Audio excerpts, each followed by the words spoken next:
Catholic News World. Saint Cecilia, who died in 117 AD, was virgin and martyr of the Church. The holy legend of Saint Cecilia has been celebrated since the late 4th century. Saint Cecilia is the patron saint of liturgical music and the patron saint of musicians, composers, instrument makers, and poets. From her acta, while the profane music of her wedding was heard, Cecilia was singing in her heart a hymn of love for Jesus, her true spouse. Cecilia was born in the early part of the 3rd century, in Rome. Born to wealthy, pagan parents, she was probably instructed in the Catholic faith by kind relatives or a nurse. By all reports, as a child, Cecilia loved music, and she would spend her days singing the praises of God, accompanying herself on different instruments. Cecilia embraced the faith from childhood. Drawn to the Lord, she attended Mass daily, desiring nothing more than to embody the virtues of Christ: faith, hope, charity, humility, and purity. As a child, she consecrated herself a bride of Christ, pledging her perpetual virginity to the Lord. There were no religious orders for women at that time in history. Cecilia fasted, prayed, and wore sackcloth each day, while she spent her days in charitable works, caring for the poor and needy. Her parents found a husband for her to marry, an honest man, Valerian, who was pagan.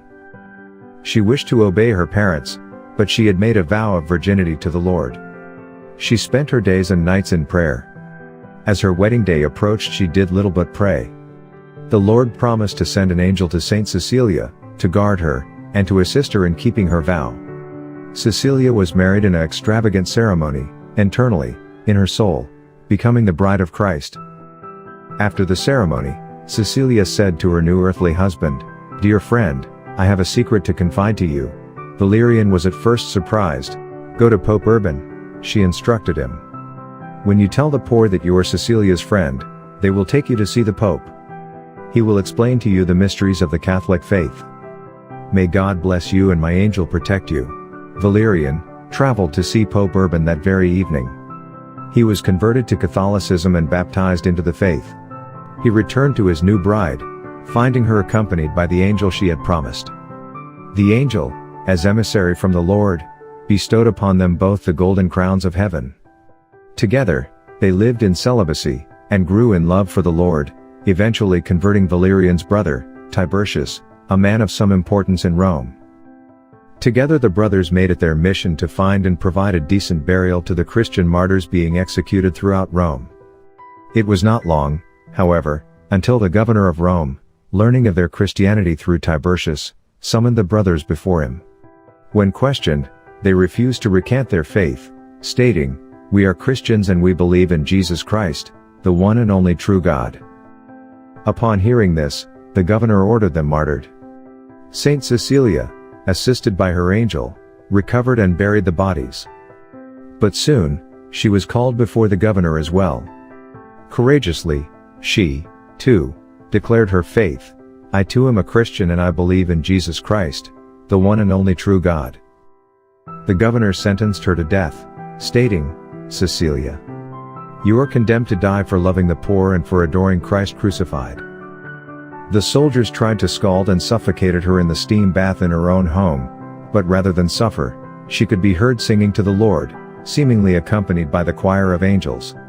After 36 hours, in which she should not have been able to survive, she was released. The governor then ordered her head cut off, but the guard who attempted sliced her neck 3 times with a sword, but was unable to sever it. Scared, he ran away, leaving her wounded and in great pain. Cecilia survived for 3 days, bleeding and injured, but cared for by her angel and the Christians in the small community that had developed. During that time, she preached, converting many, gave away all that she had to the poor, and prayed incessantly. On the last day of her life, Pope Urban traveled to her home, bestowing upon her the last rites, and seeing her to heaven. On her wishes, Pope Urban ordered Cecilia's house converted into a church, with the steam bath, the site of the start of her martyrdom, the chapel.